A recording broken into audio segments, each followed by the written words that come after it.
ભગવાનનું સ્વરૂપ છે સચ્ચિત અને આનંદ. સત્ય એટલે જે કાયમ માટે એક જેવું જ રહેવાનું છે, એનું નામ છે સત્ય. 200 વર્ષ પહેલા પણ શ્રીજી બાબા નાથ દ્વારામાં એવા ને એવા હતા, આજે પણ એવા છે, અને કદાચ હજી હજારો વર્ષો વીતી જશે તો પણ શ્રીજી બાબા એવા ને એવા જ રહેવાના છે. એટલે પરમાત્મા છે એ સત્ય છે. ભગવાનને સૌથી પહેલા ભાગવતમાં સત્યને સૌથી મોટું આગળ રાખ્યું છે, કારણ કે બાકી બધી વસ્તુ છે ને ધીરે ધીરે નાશ પામે છે, જ્યારે ભગવાન કોઈ દી નાશ પામતા નથી. અરે ભગવાન કોઈ દી નાશ પામતા ને ભગવાનનું નામય કોઈ દી નાશ નથી પામતું. મેં જોયું છે, માણસ એક ઉંમરમાં આવે ને 95 વર્ષનો થાય ને એટલે લગભગ ઘરના વ્યક્તિને પણ ભૂલવા લાગે. તમે આવી સિચ્યુએશન જોઈ છે? 95 આમ બેડ રેસ્ટ થઈ જાય ને પછી પોતાના દીકરાને ભૂલી જાય. આવું જોયું હશે કદાચ તમે, મેં તો જોયું છે. પણ એ વ્યક્તિની સામુ તમે કાનુડાનો ફોટો રાખો તો એ તરત કહેશે શું કે આ કૃષ્ણ છે. સમજાણું કે નહીં? જે વ્યક્તિ પોતાના પરિવારને ભૂલી જાય છે એ આને ભૂલતા નથી. શું કામ? તો કે એ સત્ય છે. અથવા એના કાનમાં તમે ખાલી એટલું બોલશો ને, શ્રી કૃષ્ણ ગોવિંદ હરે મુરારી, એટલે તમને સામો પ્રતિસાદ આપશે, હે નાથ નારા. બોલ્યા કે નહીં તમે બધાય? આ યાદ રાખજો, આ છે ને સત્ય છે, કાયમ માટે રહેવાનું છે.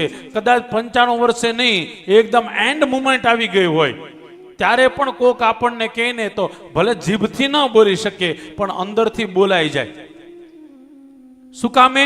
તો કે સત્ય છે. સત્ય છે એટલા માટે એને શરણે રહેવાનું છે. કોના શરણે જવું જોઈએ?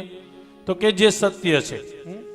ગાંધી બાપુ પણ એમ કહેતા, સત્ય એ જ પરમેશ્વર બાપુનો બોધ. સત્ય એ જ પરમેશ્વર બાપુનો બોધ. તારામાં પરમેશ્વર છે કે નહીં શોધ. તારામાં પરમેશ્વર છે કે નહીં શોધ. સત્ય એ જ પરમેશ્વર બાપુનો બોધ. સત્ય છે એ જ પરમાત્મા છે. પણ સત્ય છે એ કેમ ખબર પડે? તો કે આ આંખથી સતત ભગવાનના દર્શન કર્યા હોય, આ કાનથી સતત ભગવાનની કથા સાંભળી હોય, અને આ મુખેથી સતત ભગવાનનું નામ લીધું હોય તો તમે આમ જો એક ધારો તમે જોશો ને, તમે અહીંયા બેઠા છો ને જેટલા, અત્યારે તમારી 3 ઇન્દ્રિયો એક સાથે અહીંયા કંટ્રોલમાં છે. કઈ કઈ? બરાબર છે? તમે બોલવા માંડો બધા અલગ અલગ બોલો, તમે વાંધો નહીં. હા બરાબર છે. આંખ, કાન, અને ત્રીજું મોઢું નહીં, હા મન. બરાબર, આ 3 છે ને અત્યારે બધું તમારે અહીંયા છે. હવે તમે એક ઇન્દ્રિયોને હજી આમાં ભેળવી દો, એનું નામ છે મુખ. આ ચોથી ઇન્દ્રિયને હોતે અહીંયા આ 7 દિવસ સુધી મોઢાને હોતે આમાં, હું તો કહું કાંઈ ન ગમે તો હુઈ જાજો અહીંયા આવી. અને હુઈ જાય છે, એમાં કઈ નવી વાત નથી. તમ તારે ઘણા હુઈ જાય છે. મારી જેવો ડાયો માણસ એમ કે સમાધિમાં વયો ગયો છે. આ હું તો કહું તમ તારે કથામાં આવી નીંદર આવે ને તો સારું જ છે. પ્લીઝ ચાલુ રાખો, કથામાં જાઓ. હું કહું એક ને એક વાત આવે તોય કથામાં જાઓ. ભાઈ કથામાં શું કામે જવાનું? તો કે આપણી ઉંમર કરતા ઘણા લોકો મોટી ઉંમરના અહીંયા બેઠા છે, જે 65ના, 70ના, 75ના, 80ના અહીંયા બેઠા છે ને, એ ઉંમરવાળા જો અહીંયા બેઠા હોય તો એની ઉપરથી નક્કી કરવાનું કે અહીંયા જવાથી ફાયદો ને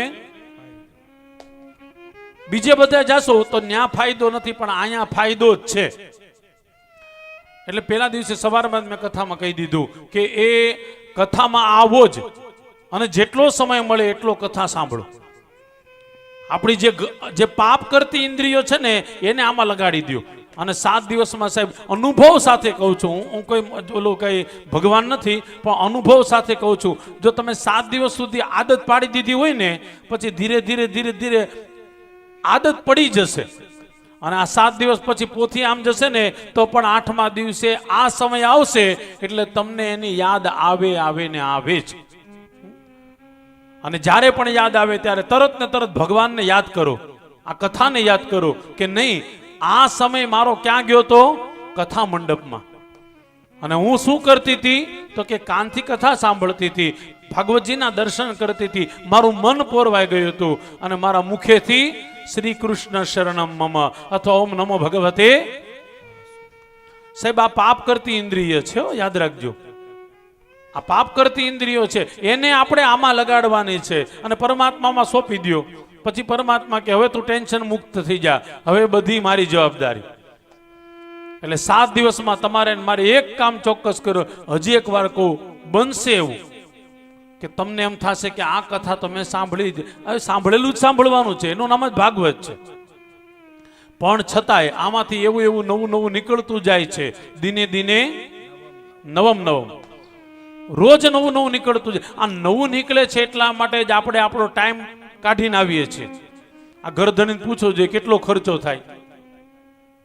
હા, ટાઈમ આપીએ છીએ, આપણો મની પાવર, આપણું સંપૂર્ણ બધું ખર્ચી નાખીએ છીએ. આમાં કાંઈક મળવાનું છે એટલા માટે આ બધું આપણે કરીએ છીએ. અને એક ચમત્કાર જુઓ તમે, આ 2 ભાઈઓ બેઠા છે ને બાજુમાં, એ લોકો ખાલી કથા સાંભળવા રાજહાઇટ્સમાં આવ્યા હતા. એમાં કશ્યપભાઈએ આહુતિ ઉમેરી કે તમે કંઈક કરો, તરત જ આ પાડી કે ગઈકાલ રાતે જ અમને આવો વિચાર આવ્યો. લ્યો, આ બહુ સત્ય કહું છું, એક વિચાર કોકને આવે ને બીજો કોક એમાં એડ કરે ને એટલે સમજી લેવાનું આ આજ્ઞા ભગવાન મને કરે છે. થાળી પાડો, આવી હારી વાત કરી. હા, બસ આ હું તમને કહેતો જાઉં તમ. હા.